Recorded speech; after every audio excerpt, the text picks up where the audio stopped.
Greenwich മീൻ time എന്ന് നമ്മൾ സ്കൂളിൽ പഠിച്ചിട്ടുണ്ട്. ഗ്രീനിച്ച് ലണ്ടനിലെ ഒരു കുന്നിൻ പ്രദേശമാണ്. അവിടെ ഒരു വാന നിരീക്ഷണ കേന്ദ്രമുണ്ട്. ലോകത്തിലെ സമയം ക്രമപ്പെടുത്തിയിരിക്കുന്ന പ്രൈം മെറിഡിയൻ എന്ന സാങ്കല്പിക രേഖ ഇതുവഴിയാണ് കടന്നു പോകുന്നത്.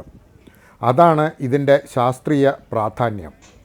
വിശാലമായ ഒരു ഉദ്യാനത്തിൻ്റെ അതിരിലായാണ് ഈ ഒബ്സർവേറ്ററി ഉള്ളത്. കുന്നിൻ മുകളിലായതിനാൽ ഇവിടെ നിന്നാൽ ലണ്ടൻ പട്ടണത്തിൻ്റെ വിശാലമായ ദൂരക്കാഴ്ച കിട്ടും. കുറച്ചപ്പുറത്തു കൂടി തെംസ് നദി ഒഴുകുന്നുണ്ട്, പക്ഷെ നന്നായി കാണാൻ പറ്റുന്നില്ല. ഒബ്സർവേറ്ററിയോട് അനുബന്ധിച്ച് വാനനിരീക്ഷണത്തിനായി നിർമ്മിച്ച പലതരത്തിലുള്ള കെട്ടിടങ്ങൾ കാണാം. ഞങ്ങൾ അവയുടെ അകത്ത് പ്രവേശിച്ചില്ല. കഴിഞ്ഞ തവണ വന്നപ്പോൾ എല്ലാം വിശദമായി കണ്ടതാണ്. മാത്രവുമല്ല, ഞങ്ങളിപ്പോൾ ഇവിടേക്ക് വന്നതല്ല, മറ്റൊരു സ്ഥലത്തേക്കുള്ള യാത്രയിലാണ്.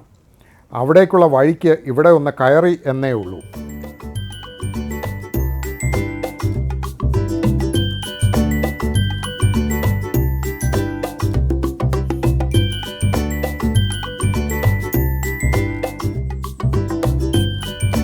ഗ്രീനിച്ചിൽ നിന്നും ഇറങ്ങി ഞങ്ങൾ യാത്ര തുടർന്നു. തെംസിന് അടിയിലൂടെയുള്ള തുരങ്കവും ലണ്ടൻ പട്ടണവും കടന്ന് ഞങ്ങൾ നേരെ കിഴക്കോട്ടാണ് പോകുന്നത്. ലണ്ടനിൽ നിന്നും ഏകദേശം 70 കിലോമീറ്റർ അകലെയുള്ള സൗത്ത്-എൻ-ഡോൺ സീ എന്ന സ്ഥലത്തേക്കാണ് പോകുന്നത്.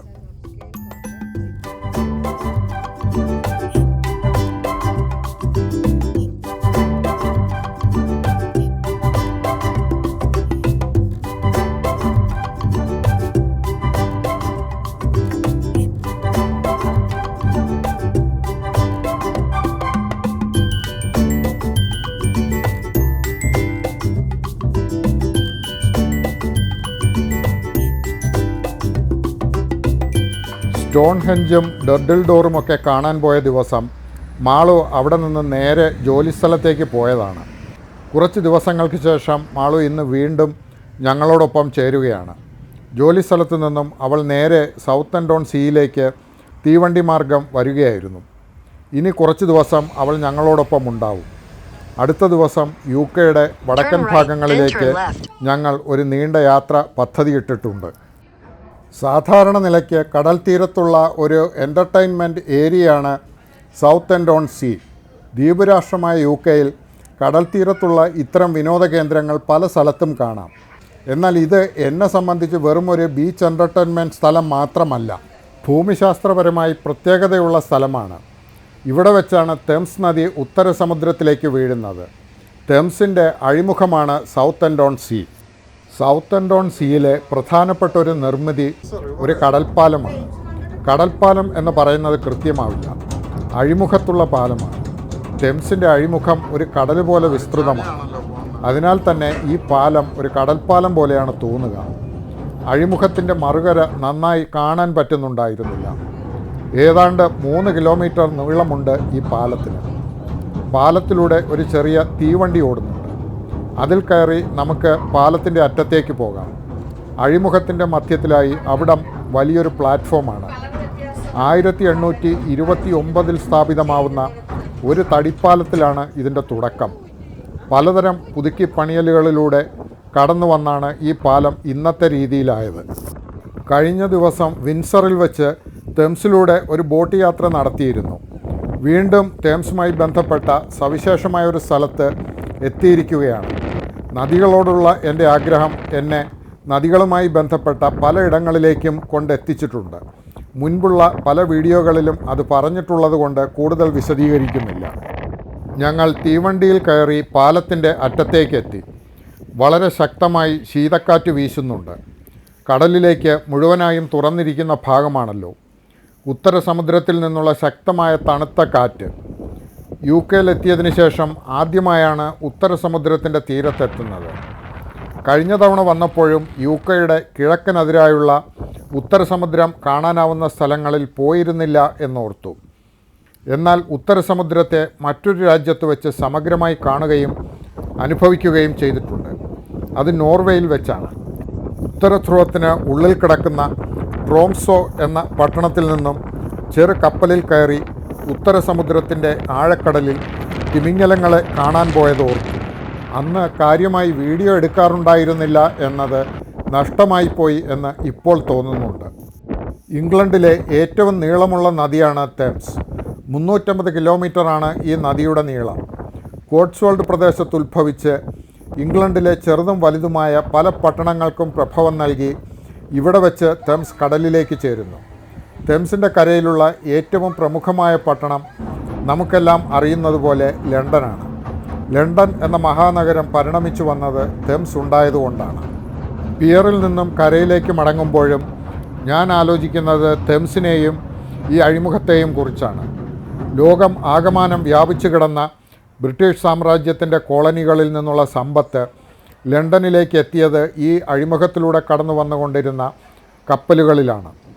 ഇപ്പോൾ ഇവിടെ നിന്ന് നോക്കുമ്പോൾ ഏറെക്കുറെ വിജനമായി കാണപ്പെടുന്ന സമുദ്രത്തിലേക്കുള്ള നദിയുടെ തുറവ് ഒരു കാലത്ത് പായ്ക്കപ്പലുകളാലും പിന്നീട് ആവിക്കപ്പലുകളാലും മുഖരിതമായിരുന്നിരിക്കണം. ബ്രിട്ടൻ്റെ വളരെ കുറച്ച് കോളനികളെ ഇന്ന് അവശേഷിക്കുന്നുള്ളൂ. കോളനി എന്നത് നമ്മുടെ ഒരു സംജ്ഞയാണ്. ബ്രിട്ടീഷുകാർ പറയുക ഓവർസീസ് ടെറിട്ടറി എന്നാണ്. ഫോക്ലാൻഡ് ദ്വീപുകൾ, ബെർമ്യൂഡ, ജിബ്രാൾട്ടർ തുടങ്ങിയ കുറേ സ്ഥലങ്ങൾ ഇപ്പോഴും ബ്രിട്ടൻ്റെ ഓവർസീസ് ടെറിട്ടറിയായി തുടരുന്നുണ്ട്. ഇന്ത്യൻ മഹാസമുദ്രത്തിൽ ബ്രിട്ടൻ ഇന്നും കോളനിയുണ്ട്. മാലിദ്വീപ സമൂഹത്തിൽ നിന്നും കുറച്ചുകൂടി തെക്കുമാറി സ്ഥിതി ചെയ്യുന്ന ഡീഗോ ഗ്രാഷ്യ എന്ന ദ്വീപ് ഉൾപ്പെടുന്ന ഏതാനും ദ്വീപുകളുടെ സമൂഹമാണ് അത്. ബെന്യാമിൻ്റെ മഞ്ഞവേൽ മരണങ്ങൾ എന്ന നോവലിൻ്റെ പരിസരം ഡീഗോ ഗ്രാഷ്യ ദ്വീപാണ് എന്നിപ്പോൾ ഓർക്കുന്നു. കടൽ തീരത്തുള്ള ഒരു തീൻശാലയിൽ നിന്നും ഉച്ചഭക്ഷണം കഴിച്ചതിന് ശേഷം ഞങ്ങൾ അടുത്തുള്ള ഗണ്ണേഴ്സ് പാർക്ക് എന്ന സ്ഥലത്തെത്തി. ഇവിടെ നിന്നാലും അഴിമുഖവും കടലും കാണാം. കുറച്ചുകൂടി വിജനവും പ്രശാന്തവുമായി പരിസരം അനുഭവിക്കാം.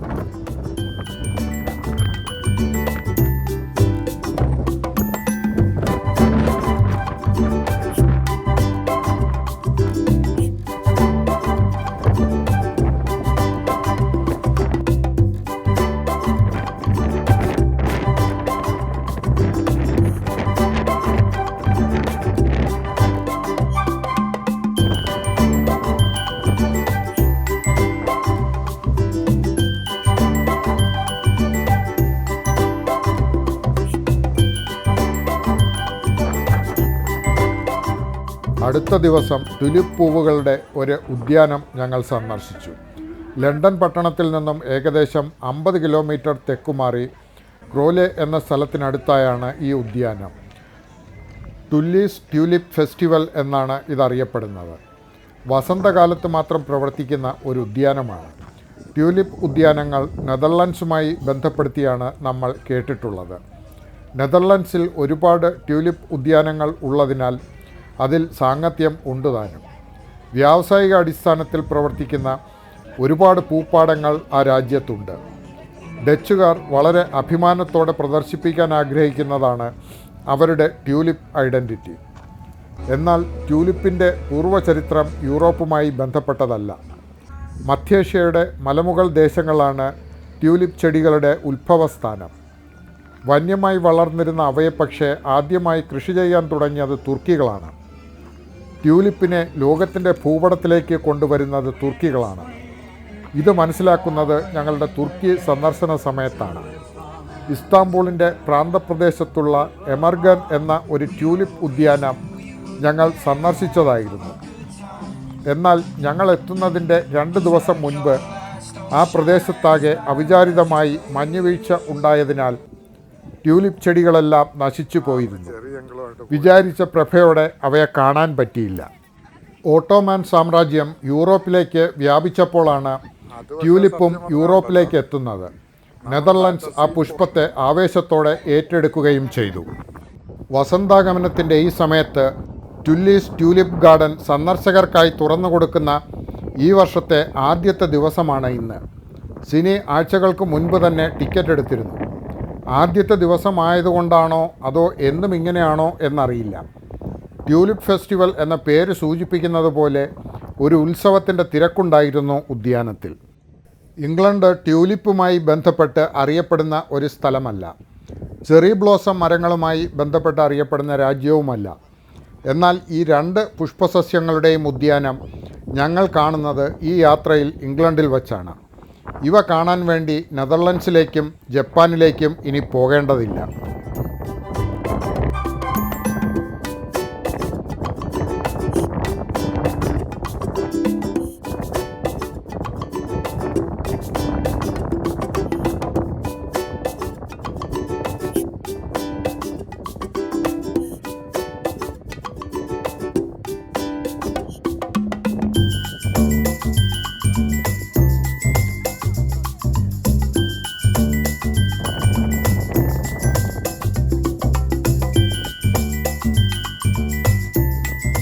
ഏക്കർ കണക്കിന് വിസ്തൃതമായി കിടക്കുന്ന ഉദ്യാനം, വിവിധ തരത്തിലും വിവിധ നിറത്തിലും കാണപ്പെടുന്ന പൂക്കളുടെ പരവതാനി മറ്റൊരു ലോകത്ത് എത്തിയതുപോലെ നമുക്ക് അനുഭവപ്പെടും. മനുഷ്യൻ വൈരുദ്ധ്യങ്ങളുടെ ജന്തുവാണ്. യുദ്ധങ്ങൾ സൃഷ്ടിക്കുന്ന മനുഷ്യൻ തന്നെയാണ് അഭൗമ സൗന്ദര്യമുള്ള ഇത്തരം പുഷ്പോദ്യാനങ്ങളും സൃഷ്ടിക്കുന്നത്. പൂന്തോട്ടം പോലുള്ള സ്ഥലങ്ങളിലേക്കുള്ള സന്ദർശനം ആഴത്തിലുള്ള യാത്രയുടെ പ്രതിഫലനമല്ല എന്ന് പറയുന്നവരുണ്ട്. അങ്ങനെയൊന്നും സങ്കീർണമാക്കേണ്ട കാര്യമില്ല. ഓരോ ഇലയും ഓരോ പൂവും ഓരോ അനുഭവമാണ്. ഓരോ പുൽനാമ്പും ഓരോ പുൽച്ചാടിയും ഓരോ അനുഭവമാണ്. നമ്മൾ അത് എത്ര ആഴത്തിൽ അനുഭവിക്കുന്നു എന്നതാണ് പ്രധാനം. നമ്മുടെ ജീവിതത്തിൽ അതെങ്ങനെ പ്രതിധ്വനിക്കുന്നു എന്നതാണ് പ്രധാനം.